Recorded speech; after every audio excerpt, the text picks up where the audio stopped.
The West has no idea what it's doing, or maybe it just doesn't care. While it postures with half-baked sanctions and empty speeches, it's actively pushing China and Russia, the world's two most heavily armed nuclear powers, directly into each other's arms. For over a decade, Washington believed it could box both regimes in, contain China economically, cripple Russia with sanctions, and emerge victorious by default. But just look at how that worked out. China has stolen the crown from the US and is now the #1 trading partner to over 120 countries in the world, has surpassed the US economy when counted in terms of PPP, and is expanding its influence with every passing month. And the only ones that seem to have no idea this is happening are the people living in a bubble in Western countries. Meanwhile, after 2 years of war in Ukraine with the full opposition of the West, Russia is still going ever forward, and its economy that was supposed to collapse is stronger than ever, and Europe's stagnating or in a recession. The US, a total joke at this point, literally shooting itself in the foot in terms of economy and global influence. And now the two most powerful authoritarian states on Earth are building something massive together, something coordinated, deliberate, and irreversible. What we're watching isn't just a partnership, it's the birth of an alternative global system, and the West, in its arrogance, helped make it happen. Every new US weapons shipment to Ukraine, every sanction against Russian banks, every tariff slapped on Chinese exports, every new submarine pact with Australia, all of it has served as kindling. The message was clear. There's no path forward inside the American-led world order, so China and Russia began building their own, quietly, ruthlessly, and step by step. By the time Washington understands what it triggered, it may be staring at a world it no longer recognizes, and can no longer influence. Please take a moment to drop a like and subscribe to the channel. In May 2025, just as the Middle East was thrown into flames again, Xi Jinping made his third state visit to Moscow in 2 years. But this time was different. No more ambiguity, no more subtle diplomacy. Xi and Putin signed 12 classified cooperation agreements behind closed doors, covering everything from Arctic militarization to a joint communications front at the UN. And while the cameras rolled and the world yawned at another handshake photo op, insiders from TASS and Xinhua whispered about newly activated intelligence protocols. No treaty, no paper trail, just power consolidation. The two men weren't just meeting. They were launching the next phase of their coordinated global reset. And this isn't your usual rogue state coalition. The West is used to dealing with scattered threats, isolated strongmen, extremist groups, unpredictable regimes. But this is different. This is two nuclear-armed giants with the world's largest populations, the world's largest landmass, and a shared interest in dismantling the US-led system. While NATO shows cracks and Europe reels from inflation and energy dependence, China and Russia are aligning quietly, precisely, and permanently, and their economic engine is already running. In 2024, trade between China and Russia hit $245 billion, a 64% increase from 2021. China is buying up Russian oil, gas, grain, and uranium at massive discounts, $48 a barrel, while the West pays over $80. In return, Russia is being propped up with Chinese drones, semiconductors, machine tools, and dual-use technologies masked as commercial exports. The financial systems are fusing. The People's Bank of China has built a CIPS pipeline around SWIFT, allowing 90% of trade to be settled in rubles and yuan. What we're watching is not economic cooperation. It's a financial divorce from the dollar. And the long-term infrastructure for this divorce.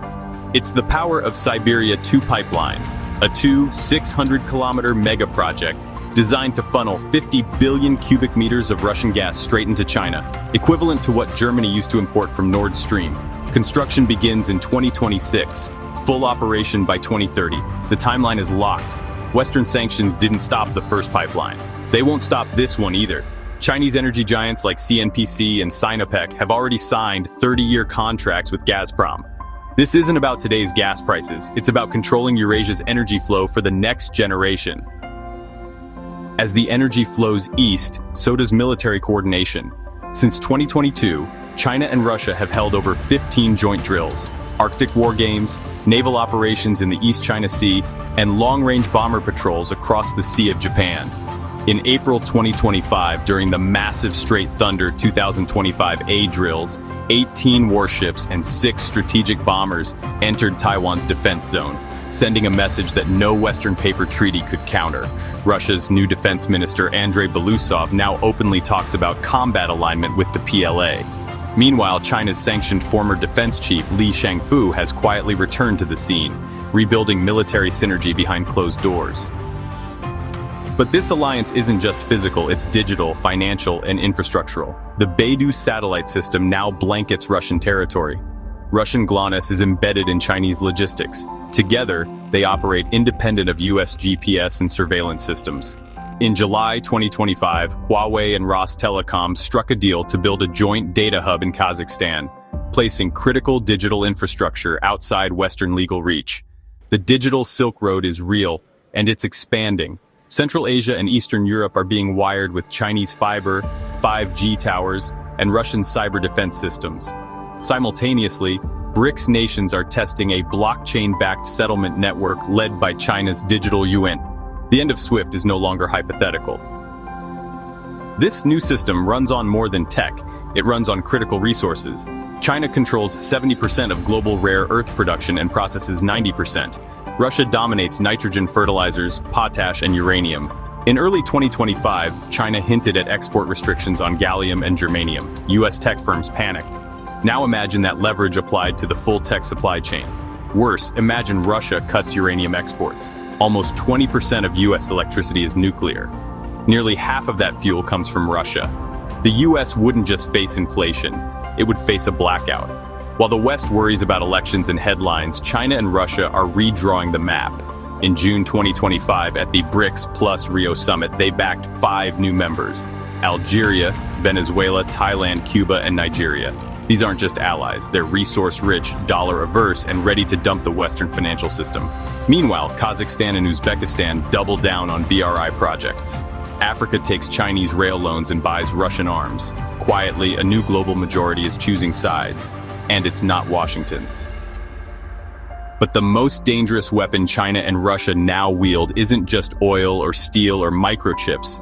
It's the story, the narrative, the perception of global power. And in that battlefield, the West is being buried. In every corner of the non-Western world, from Nairobi to Caracas to Jakarta, pro-Russia and pro-China content floods smartphones daily. Not as propaganda posters or newsreels, but as TikTok clips, Telegram channels, WhatsApp forwards. They've digitized influence, and the message isn't complicated. America is greedy, chaotic, and collapsing. China builds roads, Russia defends sovereignty. It's a seductive message and it's working. The numbers back it up. A Pew Research survey from June 2025 showed that 62% of people across Africa, Southeast Asia, and Latin America now have a more favorable view of China than of the United States. Over half trust Moscow more than Washington. That shift didn't come from aircraft carriers or interest rates, it came from silence, from Western neglect. While America debated TikTok bans, China and Russia rewired the global psyche. And so the West finds itself watching a game it no longer controls. Sanctions have been normalized, tariffs are expected, condemnations are ignored. US debt sits at $35.7 trillion and counting, with annual interest eclipsing the defense budget. Military recruitment is below Cold War lows. Europe, still caught in bureaucratic gridlock, is increasingly irrelevant. If Beijing moves on Taiwan, or if Russian armor rolls deeper into Moldova, who stands ready to intervene? NATO may have weapons, but China and Russia have time and momentum. No declarations will be made. There will be no press conference to mark the transition. But history doesn't wait for permission. What you're seeing, trade routes redirected, currencies detached from the dollar, alliances reforged in silence, is the scaffolding of something irreversible.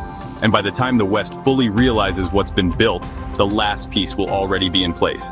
Not with a bang, but with a shrug, the world will have moved on, and America will be too late. Don't forget to drop a like and subscribe to the channel for more content.